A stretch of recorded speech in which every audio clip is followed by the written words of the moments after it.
Donc je vais donner la parole, je vais enchaîner avec professeur Riyad Gouidr, qui va nous parler un peu de l'effet du Covid sur le système nerveux, pandémie Covid-19 et système nerveux.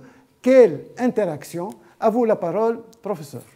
Bien, chers amis, chers collègues, c'est un plaisir de présenter le Covid et le système nerveux dans ce contexte qui, comme a été dit, n'était pas un contexte de joie comme il dit au départ, mais la tablette, elle me décontamine.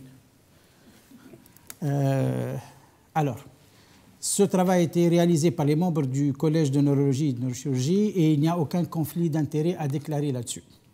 Alors, au début, quand on a vu le Covid et au départ, la pandémie Covid, l'atteinte respiratoire, on s'est dit, bon, là, les neurologues ne vont pas être sollicités jusqu'à ce que commencent les premières séries et les recommandations. Et vous voyez qu'il y a des signes neurologiques qui nous interpellent, les céphalées, les troubles, les douleurs musculaires et le fait que les personnes n'arrivent plus à sentir, donc ils ont une anosmie. Et donc, la neurologie est rentrée dans l'histoire du Covid. Et vous allez voir qu'en fait, le problème est présent et probablement, très possiblement d'avenir. Donc j'ai dit qu'il y avait les céphalées, l'anosmie et les troubles respiratoires sur lesquels il y a un point d'interrogation par rapport au tronc cérébral. Les articles ont continué et puis sont arrivés des articles qui parlent de l'atteinte neurologique dans les cas de SARS-CoV-2 sévères. Et on s'est rendu compte que ces atteintes neurologiques, avec des atteintes donc des voies corticospinales et LCR de bande oligoclonale, le système nerveux était définitivement impliqué. Il faut maintenant qu'on voit comment cette implication se fait. Le système nerveux est impliqué avec 4 mécanismes que nous allons étudier. D'abord, il y a la lésion virale directe. Il y a la réaction immunitaire directe qui est dans l'orage cytokinique qui est décrit. Il y a la réaction immunitaire indirecte qui est la réaction de l'hôte après l'infection. Et puis, il y a la réponse systémique qui est la conséquence indirecte de l'infection virale. Donc, il y a tous ces 4 mécanismes qui peuvent être responsables d'une atteinte du système nerveux. Et puis, on a repris un peu notre mémoire sur ça. Le coronavirus est un ennemi du système nerveux depuis longtemps. Il commence par l'atteinte respiratoire et puis après, il y a une atteinte du système nerveux. Et puis, vous voyez, par exemple, il y a des articles qui ont été décrits « Coronavirus humain respiratoire, neuro-invasif et neurotrope ». C'est des agents qui, au départ, commencent sur le plan respiratoire, puis qui vont infiltrer le système nerveux. En fait, quand le virus rentre, les premiers éléments qu'il va rencontrer, c'est la lame criblée de l'étomide et les cellules olfactives. Donc, déjà, c'est un des points de l'anosmie. Au départ, l'anosmie, on a dit non, c'est peut-être le nez qui est bouché, mais là, on est sûr que ce n'est pas une histoire de nez bouché et qu'il y a une atteinte dont le mécanisme n'est pas encore totalement établi, mais c'est un élément auquel vous devez penser. Et puis, il y a le passage du virus par la voie sanguine et avec toutes les conséquences immunitaires et cytokiniques qui sont derrière. Donc, vous voyez que nous avons ce problème-là. Et ce problème-là avec le coronavirus n'est pas nouveau pour nous. C'est-à-dire, qu'est-ce qui nous pose problème? C'est que quand il rentre, il va suivre des voies synaptiques. Et après toute cette infection et tout cet aspect-là d'amélioration des voies respiratoires, j'entends une toux, et ça devient inquiétant en période Covid d'entendre une toux. Donc, je vous y disais, à cette voie synaptique, vous voyez cette voie-là, c'est maintenant une des voies en neurologie qui est décrite. C'est-à-dire que les mécanismes de la maladie de Parkinson, de la maladie d'Alzheimer, que vous connaissez tous, passent par des voies comme ça. C'est-à-dire, elles passent d'un axone à l'autre par voie transsynaptique et vont être responsables de la diffusion de la maladie.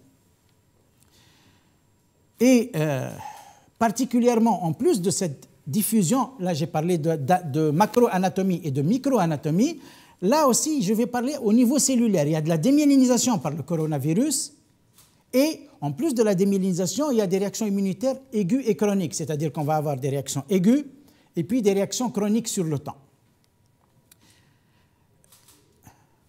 Et le transport axonal va être perturbé, c'est une axonopathie aussi. c'est une astropathie, et toute cette évolution-là va être responsable d'une atteinte du système nerveux à court terme et long terme. On a parlé de la macroanatomie, de la microanatomie, des voies cellulaires, de l'atteinte cellulaire, mais maintenant, au niveau moléculaire, les ACE sont présents au niveau du cerveau. Et les ACE, on sait que c'est la cible préférée, c'est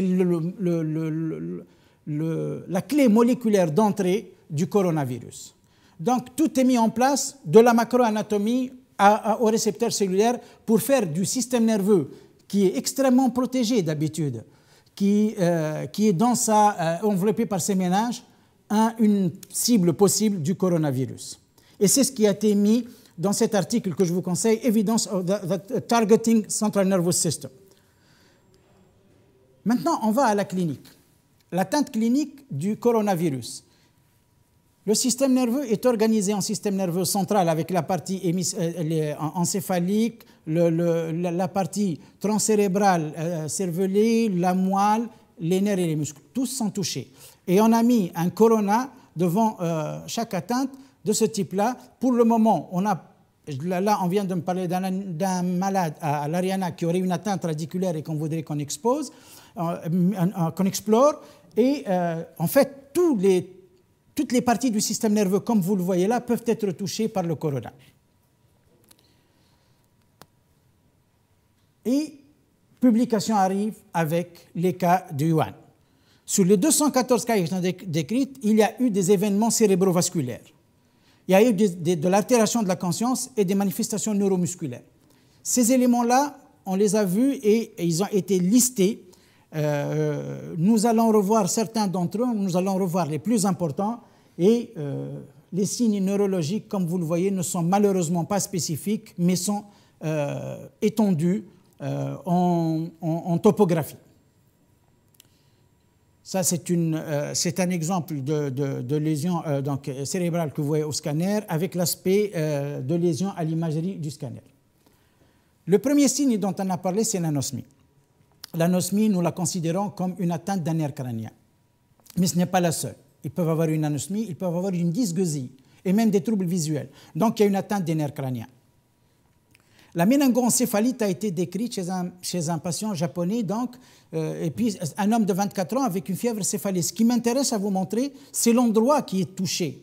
Vous voyez cet endroit-là, c'est ce que vous voyez d'habitude dans les encéphalites herpétiques. Quand on voit ça, ça veut dire pour nous qu'il y a un tropisme direct du système nerveux, très probablement. C'est-à-dire que le virus a profité du passage et d'approcher le lobe temporal au niveau de sa base et d'avoir une atteinte du lobe temporal avec des céphalées, une fatigue, des crises épileptiques. Et donc, l'invasion là, pour nous, elle est probablement directe, même si nous n'avons pas fait la preuve obligatoirement. Outre ce tableau de méningoencéphalite, vous avez des tableaux d'encéphalopathie hémorragique aiguë nécrosante. Alors, l'encéphalopathie est là. L'hémorragie, j'anticipe sur ce qu'on a dit sur les AVC.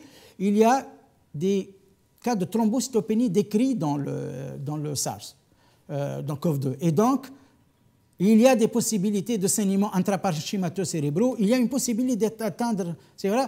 Et nous, on est gênés quand on voit ça parce que nous savons que ça, c'est une vascularisation en général terminale. Les noyaux profonds ont une vascularisation terminale, ils sont très fragiles. Ce n'est pas un problème d'hypoxie uniquement. C'est aussi un problème certainement d'une atteinte vasculaire qui est à ce niveau-là distal. L'électroencéphalogramme dans ces cas d'encéphalopathie est altéré. Et j'en profite pour dire que nous avons établi un circuit Covid+, pour les explorations, parce que nous sommes conscients que nous aurons besoin, pour nos amis anesthésistes et réanimateurs, de faire des électromyogrammes, de faire des électroencéphalogrammes. Et donc, l'équipe a déjà prévu ça avec un circuit, parce qu'on a eu déjà de la demande d'exploration de ces patients-là. Et, comme a dit il est hors de question d'exposer notre personnel à un risque qui soit accru ou nos patients. Donc, il y a un circuit spécifique pour ça. Alors, nos amis réanimateurs arrivent à faire des miracles, à ressortir les malades, mais quand ils se réveillent, sur les patients qui sont réveillés, sur les 40 qui étaient au réveil, il y avait 26 qui avaient une confusion. Et puis, au moment de la publication, quand ils avaient publié, sur les 45 patients, il y avait 15 qui avaient gardé un syndrome dysexécutif et une désorientation. Nous, ça nous inquiète. Ça veut dire quoi? Ça veut dire que le malade est sorti de l'orage, mais qu'il a quand même gardé quelques troubles cognitifs et quelques dysfonctions du système nerveux qu'il est certainement obligatoire d'explorer, et j'en parlerai plus tard. Et comme je l'avais dit, confusion, seizure, stroke, il n'y a pas qu'un seul type d'atteinte, il y en a plusieurs. Et ce n'est pas uniquement l'hypoxie qui a été étudiée dans ce cas-là qui peut expliquer tous ces tableaux-là. AVC et Covid, c'est une très grande question avec un embryon de réponse. Nous sommes en train de travailler les recommandations avec l'INEA Santé là-dessus.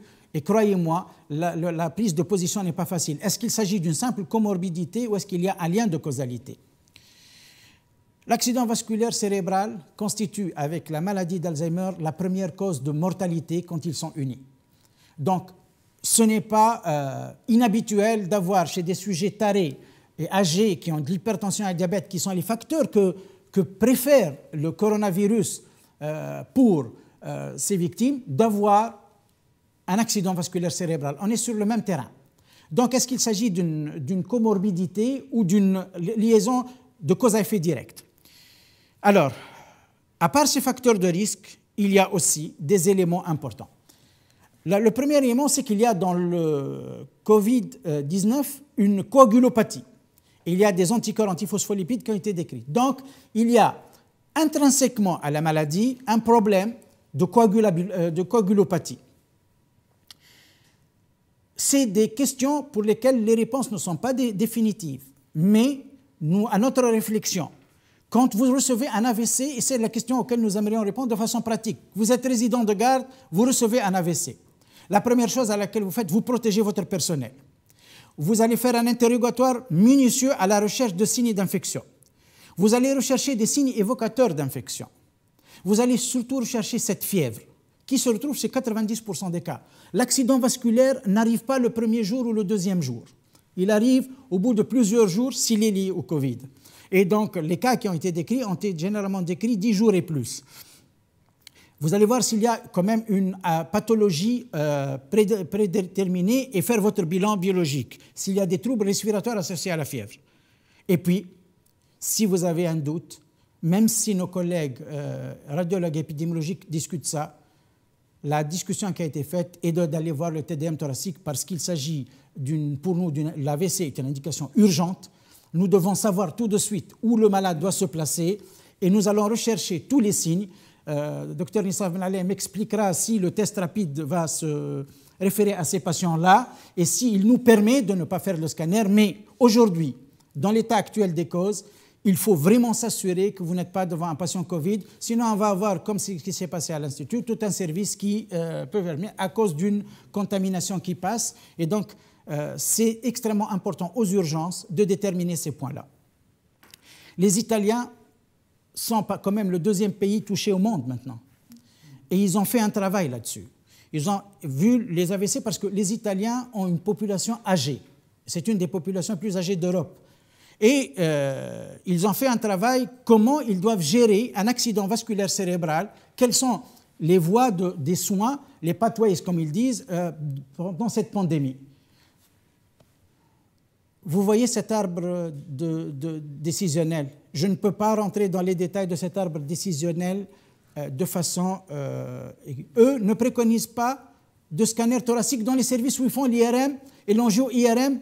Ils préfèrent qu'il y ait une unité de scanner mobile. Et ça, c'est quelque chose qu'il faudra discuter. Parce que, quel est le souci, vous qui travaillez aux urgences? Time is brain. Si vous perdez du temps, vous perdez l'occasion de recanaliser vos patients, soit par thrombolyse, soit par thrombectomie. Donc, le fait de très vite déceler s'il s'agit d'un accident vasculaire habituel avec un thrombus qu'il faut évacuer ou qu'il faut libérer doit être fait rapidement. Est-ce que les sujets âgés qui ont un Covid+, doivent être mis sous antiagrégants systématiquement? Alors, la réponse oui ou non. Ma collègue réanimatrice a fait non de la tête. Il faut voir comment sont les dédimères. Il faut essayer de raisonner sur l'état de coagulopathies et à partir de ça, prendre la décision si oui ou non vous allez leur mettre sous antiagrégant. Les Italiens préconisent qu'on voit l'état de coagulation et décider ensuite de mettre sous antiagrégant. Donc, je ne vais pas rentrer là aussi pour les détails de l'AVC, mais juste vous dire, si le patient est Covid+, il faut y aller dans le circuit Covid+, avec le scanner et l'IRM. Si le patient est Covid-, le gold standard reste la PCR. On va voir ce qu'amène le test rapide, mais prenez toutes vos précautions pendant cette période. Nous avons parlé de l'accident vasculaire cérébral, nous avons parlé de l'encéphalite, de l'encéphalopathie, mais il y a des cas de PRN aigu. On a discuté entre nous, les membres du collège, et je le dis aux responsables de la cellule Covid, il y a des cas de PRN qu'on ne comprend pas. Je ne parle, bien sûr, c'est des cas rapportés, nous n'avons pas encore de réponse. Mais ma collègue de Mahdi m'a rapporté, et la collègue de Sousse, et d'autres m'ont rapporté des cas de PRN aigu qui n'arrivent pas à comprendre et qui n'arrivent pas à situer, et pour lesquels ils sont maintenant en train de demander une réponse par rapport à l'infection Covid. C'est des cas inhabituels avec midriase, etc. Donc, une PRN aiguë est un élément qui doit vous faire, dans ces jours-là, dans ces jours de pandémie Covid, réfléchir et demander l'avis de votre neurologue et de votre circuit Covid là-dessus. Le cas qui a été rapporté avait une lymphopénie, une thrombopénie, ce qui est quand même inhabituel. Et à l'EMG, il y avait une neuropathie démyélinisante. Il a été traité par une cure d'immunoglobuline. Et association ou atteinte, je relève ce qu'il en est. Outre ça, il y a l'atteinte musculaire. Et il faut faire les CPK parce qu'ils peuvent être élevés. Il faut se méfier à ce moment-là pour la fonction rénale, etc. Donc, le Covid, comme je l'ai dit, touche le système nerveux au niveau de tous ces éléments. Ce qui a poussé donc en Angleterre les autorités de santé publique à considérer à risque les malades de plus de 60 ans, ceux qui ont une sclérose en plaques, ceux qui ont un Parkinson, une maladie d'Alzheimer, une sclérose latérale amyotrophique, une cérébral palsy qui est une infirmité cérébrale, et la myasthénie, ainsi que quelques cas d'épilepsie ou de myopathie. Qu'est-ce qu'il en ressort? Le malade qui a une atteinte du système nerveux est considéré à risque. Mais c'est une attitude qui n'est pas partagée par tous les pays ni tous les organismes de santé. Quoi qu'il en soit, ce qui est conseillé dans ce premier temps pour les malades neurologiques, s'il n'y a pas d'urgence, c'est d'aller à la téléconsultation. Et je vais prendre comme exemple, je ne pourrai pas prendre exemple toutes les maladies neurologiques, je vais parler de la sclérose en plaques. Je vais parler de la sclérose en plaques et je profite de la présence de mon amie pour qu'elle nous donne une explication sur ce que je vais montrer. D'abord, la sclérose en plaques, d'abord on pensait qu'elle était rare en Tunisie. Depuis le professeur Ben Hamida en 1977, on sait qu'elle est fréquente. Et on sait qu'elle est beaucoup plus fréquente. On pensait qu'elle atteignait la myéline. Non, elle atteint la myéline et l'axone. On pensait que c'est une maladie uniquement inflammatoire. C'est une maladie inflammatoire et dégénérative. Donc, baser notre raisonnement uniquement sur la physiopathologie ne peut pas suffire. Donc, il y a les faits. Regardez ces deux cartes que je vais montrer. Ce qui est en rouge à gauche, c'est la prévalence, la répartition de la sclérose en plaques. Et vous voyez que les pays qui sont en rouge et orangé foncé sont les pays où il y a beaucoup plus de sclérose en plaques. Comparez-les à droite au fameux globe terrestre où il y a le Covid. Vous me dites, bon, et l'autre partie du monde? On a une diapo, je pense qu'elle a sauté, c'est la diapo de l'hémisphère des Amériques. C'est la même chose exactement. Alors, le point commun maintenant, on sait que la sclérose en plaques, il y a des éléments liés à la génétique, des éléments liés à l'environnement, en particulier le microbiote. On sait qu'il y a des éléments qui sont reliés à la pollution. Donc, je ne sais pas quel est le sens, parce que ça peut être un pur hasard, mais je voulais juste profiter de ça pour lancer l'idée et voir ce qu'en pensent mes collègues. D'autant plus que le coronavirus était impliqué dans la sclérose en plaques depuis bien longtemps. Le coronavirus a été retrouvé de façon significativement plus importante chez les patients qui ont une sclérose en plaques. Alors, quand un patient qui a une sclérose en plaques et qui a une atteinte corticospinale maintenant, est-ce qu'il s'agit d'un Covid ou d'une poussée de sclérose en plaques? C'est vraiment une question qui se pose à nous et pour lesquelles on a essayé d'expliquer très vite. Quand vous voyez un malade qui a une sclérose en plaques aux urgences, qui vient vous voir et que vous n'êtes pas dans un contexte de neurologie, il y a des questions très simples. La fièvre en général n'est pas en faveur d'une sclérose en plaques. La sclérose en plaques n'évolue pas de façon, elle évolue en poussée, comme on dit, et avoir des myalgies comme ça est quand même difficile. Mais l'atteinte, comme j'ai dit, corticospinale peut être un signe, et les IgG au niveau du liquide céphalorachidien ne sont pas discriminants. Les malades qui ont une sclérose en plaques ont un risque infectieux autant que la population générale. Mais c'est des malades que nous mettons sous immunosuppresseurs. Et donc, deux questions se sont posées. Quels sont les traitements qu'on doit continuer? Quels sont les traitements qu'on doit enlever? Je donne juste le raisonnement. En vert, c'est ce qu'on peut laisser. En rouge, c'est ce qu'on doit enlever. Ça peut être utilisé dans d'autres circonstances. En fait, catégoriser les médicaments en font le risque d'infection qu'il entraîne. Il y a des médicaments à très faible risque comme les interférents. Et certains interférents sont utilisés maintenant dans des essais cliniques pour le Covid-19. Il y a des médicaments qui sont à faible risque, mais il y a des médicaments à risque intermédiaire et surtout, il y a des médicaments à haut risque qui, eux, sont complètement contre-indiqués.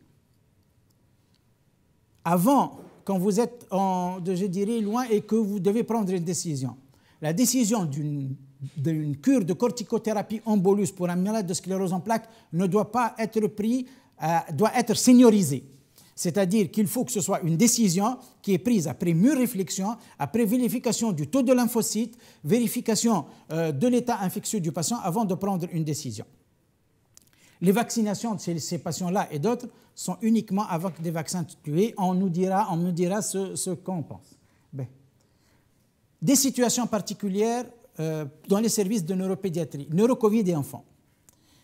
Il n'y a pas de cas de neurocovid qui a été rapporté en Tunisie, c'est-à-dire qu'il n'y a pas eu de Covid avec des manifestations neurologiques. On me corrigera si dans la cellule de crise, il y a eu des cas de Covid avec des signes neurologiques. Selon nos amis neuropédiatres, il n'y en a pas. Alors, l'épilepsie, rapidement, s'il vous plaît, chez les patients épileptiques, ne pas arrêter le traitement antiépileptique. Et j'en profite, Ramadan comme Mabrouk, pour ces patients-là, quand ils vous posent la question, ils doivent se référer à leur médecin traitant. S'ils sont sur triple prise, ils ne peuvent pas jeûner. Les syndromes épileptiques doivent garder le traitement. Il y a eu une question sur la maladie de Gaucher, d'après ce que j'ai compris. Alors, je profite pour répondre. Pour la maladie de Gaucher, s'il n'y a pas de splénectomie, il n'y a rien de particulier. La splénectomie, quand elle est faite, elle entraîne une immunodépression relative, surtout dans les infections bactériennes, beaucoup plus que virales. Mais là, il faudrait se méfier. Dans d'autres pays, ils sont sur un traitement de fond qui évite la splénectomie. Nous, malheureusement, on fait la splénectomie pour essayer de diminuer les signes de la maladie. Donc, des précautions particulières, certainement, mais particulièrement chez les enfants splénectomisés. C'est important d'avoir cette notion-là, mais rien de plus par rapport à ça, nous n'avons pas de cas rapportés. Pour les enfants, voilà ce que je voulais dire. C'est des recommandations générales un peu plus scrupuleuses. Bon, le neurologue, s'il ne réfléchit pas, ce n'est pas un neurologue. Alors que tout le monde maintenant veut résoudre le problème de la pandémie, Madame nous sommes dans l'après-pandémie dans notre tête. Là, pourquoi l'angoisse du neurologue? Vous avez tous entendu parler de l'encéphalite léthargique. Vous allez avoir des soirées ramadanesques qui sont longues. Allez chercher sur Internet un film de Robert De Niro sur l'encéphalite léthargique et l'utilisation du Modopar. C'est un film fantastique qui va vous montrer les conséquences de cette encéphalite léthargique et puis comment le Modopar a été mis. Je vous le dis, c'est un film, moi, qui m'a marqué. Alors, nous, cette encéphalite, elle a touché des millions de personnes. Qu'est-ce qui s'est passé après? Elle a entraîné des syndromes parkinsoniens qui étaient importants. Mais quand elle s'était installée, il y avait de la fièvre, de la pharyngite, des céphalées, une vision double, des douleurs musculaires. Est-ce que ça vous dit quelque chose? Et je ne veux pas vous inquiéter, mais voilà ce qui s'est passé. Plus tard, un tiers de ces patients ont fait un syndrome parkinsonien. Finalement, si je veux résumer, voilà les complications neurologiques, la méningite et l'encéphalite, l'anosmie, l'encéphalopathie, les accidents vasculaires cérébraux, l'atteinte post-infectieuse, que ce soit au niveau du tronc ou le Guillain-Barré, la myosite. Tout ça, j'en ai parlé, voilà les complications. Mais surtout, gardez le confinement si vous ne voulez pas que ça déborde et qu'un neurologue soit obligé de vous intuber. Je ne vous le conseille pas. Merci beaucoup. Merci, professeur Guider, pour cette brillante intervention, brillante conférence. Et elle a suscité pas mal d'interrogations, pas mal de questions. Alors professeur Guider. Je peux rentrer. Professeur Mustapha Benalé m'a dit qu'elle a beaucoup appris. C'est bon. Ah, très bien. Parce qu'ils m'entendent avec le... Là, je suis obligé devant la responsable de ça, de mettre le masque. Alors, professeur Guider, oui. L'infection par le Covid, tu en as parlé en bonne partie, peut induire une poussée de sclérose en plaques chez un patient auparavant stable et en rémission depuis des mois sous rebif. Bien. Alors, je vais décrire ce qu'il en est. Est-ce que l'infection au Covid est responsable de la poussée de sclérose en plaques? Personne n'a pu l'établir. Il y a des pays qui sont beaucoup plus touchés que nous. Je vais donner l'exemple de l'Iran qui a été massacré par cette affection et dans lesquels il y a eu plusieurs décès de sclérose en plaques. Ce n'est pas l'infection du Covid qui entraîne la poussée. C'est certains traitements immunosuppresseurs qui touchent les lymphocytes B qui ont été rapportés par rapport à ça. Si un malade fait une poussée, vous devez prendre toutes vos précautions, vous devez vous assurer qu'il ne fait pas une Covid, mais la relation infection et poussée n'est pas établie. Ce qui est plus établi, et qui a été établi dans des pays qui ont eu des situations de stress global, c'est qu'en cas de stress global, les gens font plus de poussées. D'accord. Merci. Donc, autre question.